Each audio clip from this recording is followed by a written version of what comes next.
श्री स्वामी समर्थ सर्वांना। तर हा माझाच पहिलाच लॉंग व्हिडिओ आहे आणि याची सुरुवातही मी स्वामींपासूनच करत आहे। मी या व्हिडिओमध्ये तुम्हाला दाखवणार आहे की माझ्याकडे कोणकोणते ग्रंथ आहेत की जे मी पठण करते। चला तर मी तुम्हाला दाखवते। तर हे आहे स्वामी चरित्र सारामृत, जे सर्व स्वामी भक्ताकडे असणार। तर नित्यसेवेमध्ये स्वामींचं पारायण करताना, नित्यसेवा करताना मी हे स्वामी चरित्र सारामृताचं पठण करते। हा ग्रंथ तर सर्व स्वामी भक्तांचा जीव की प्राण असणार आहे। हा ग्रंथ आणि ह्यानंतर आहे हे गुरुचरित्रातील 14वा अध्याय, जो मी नित्यसेवेमध्ये पठण करते। तर हे घोर कष्ट उद्धरण स्तोत्र ही घोर कष्ट उद्धरण स्तोत्रम पण आहे याच्यामध्ये। आणि इकडे आहे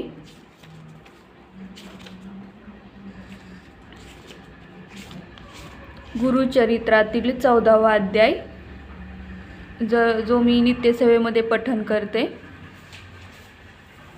आणि ही आहे आपल्या कुलदेवीची सेवा, श्री दुर्गा सप्तशती ग्रंथ। ह्या ग्रंथाचंही मी नित्य पठण करते। नित्यसेवेमध्ये 2 अध्याय मी पठण करते। तर हाही ग्रंथ तुमच्या सर्वांकडे असेल। आणि हा आहे नित्यसेवेचा ग्रंथ, ज्यामध्ये आपल्याला सर्व मंत्र स्तोत्र याची माहिती आहे याच्यामध्ये। तर याच्यामधून मी व्यंकटेश स्तोत्राचं पठण करते। व्यंकटेश स्तोत्र तुम्हाला दाखवते, 1 मिनिट। हे आहे व्यंकटेश स्तोत्र। व्यंकटेश स्तोत्राचं मी नित्य पठण करते। यामध्ये तुम्हाला बऱ्याचपैकी माहिती भेटेल। जर कोणाकडे हा ग्रंथ नसेल तर त्यांनी नक्कीच हा नित्यसेवा ग्रंथ घ्या, कारण यामध्ये सर्व माहिती आहे। श्री सूक्त, हे पहा, श्री सूक्त, पुरुष सूक्त, स्वामी चैत्रावतरणिका, कालभैरव अष्टक, महामृत्युंजय कवच,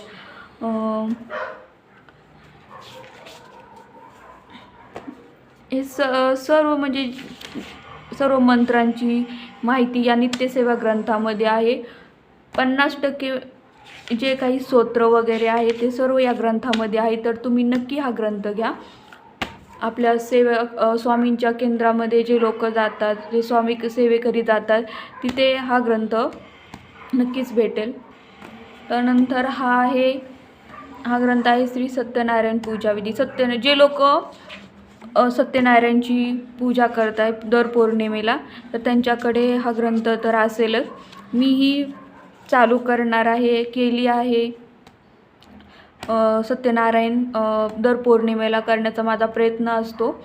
तर मी म्हणजे अजून तरी रेग्युलर होत नाही, पण कधी कधी माझ्याकडून होतं, तर मी ही सेवा करते। आणि हा आहे संक्षिप्त श्री गुरुचरित्र ग्रंथ। आता जे सेवेकरी आहेत त्यांना श्री गुरुचरित्र ग्रंथ जो मोठा ग्रंथ आहे त्याचं पठण करायला जमत नाही, किंवा काही कारणामुळे त्यांना करता येत नाही ते, कारण त्याचं 7 दिवसाचं पारायण असतं। तर काही कारणांमुळे जर तुम्हाला तो ग्रंथ पठण करता येत नसेल तर हा संक्षिप्त श्री गुरुचरित्र ग्रंथ तुम्ही नक्कीच पठण करा, कारण हा खूप छोटा ग्रंथ आहे। अवघ्या 7 अध्याय आहे त्याच्यामध्ये। हे पहा, फक्त 7 अध्यायाचा हा ग्रंथ आहे। आणि हा अध्याय हे पूर्ण ग्रंथ पठण करण्यासाठी फक्त अर्धा तास लागतो। आता मी हा पठण करते खूप वेळा, त्यामुळे मला फक्त अर्धा तास लागतो। आता तुमच्या वाचनाच्या स्पीडनुसार आहे की तुम्ही किती कसं वाचता, कोणत्या स्पीडने वाचता या। आणि हा आहे आमच्या मठामध्ये, मी ज्या मठामध्ये आधी जायचे तिथे हा ग्रंथाचं पुस्तक होते। की मी घेतलं होतं. त्याच्यामध्ये खूपशी माहिती आहे. आरत्यांचा संग्रह आहे.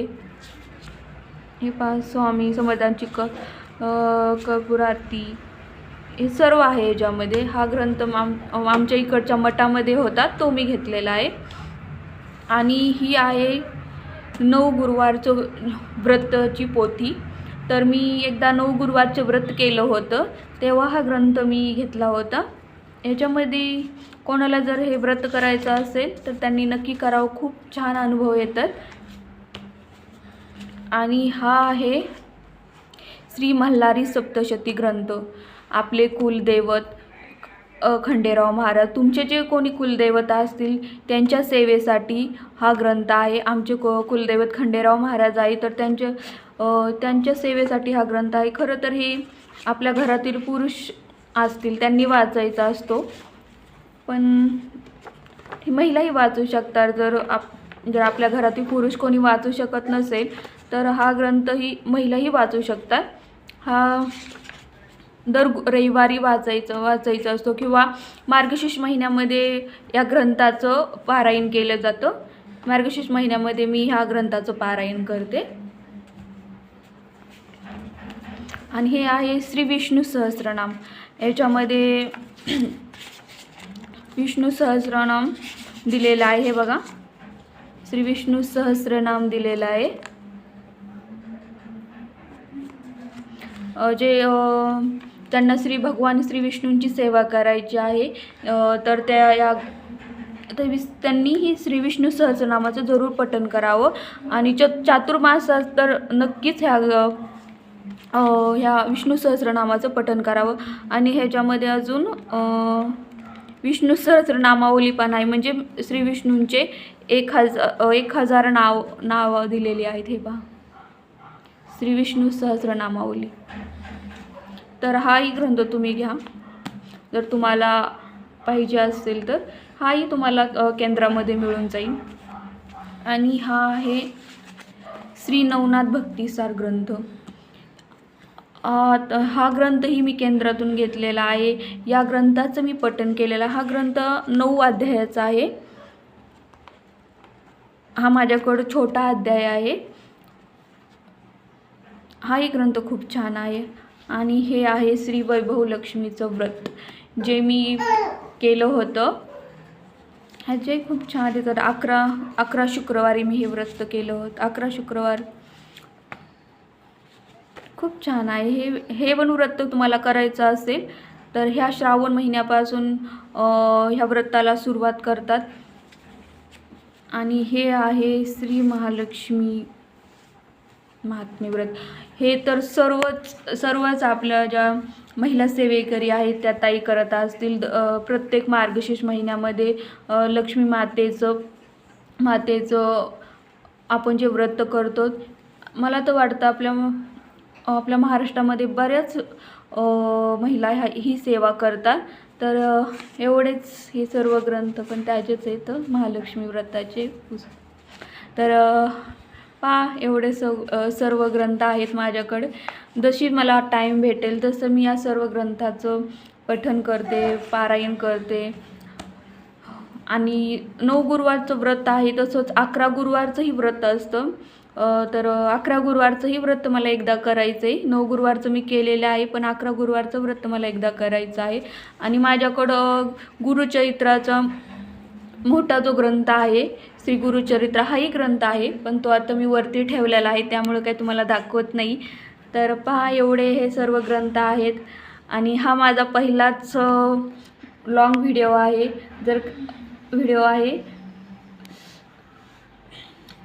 आता ह्याची सुरुवातही स्वामीपासून केली आहे. तुम्हाला माझे व्हिडिओ जर यापुढेही बघायला आवडत असतील तर मला नक्कीच कमेंटमध्ये येस म्हणा आणि श्री स्वामी समर्थ म्हणा. धन्यवाद.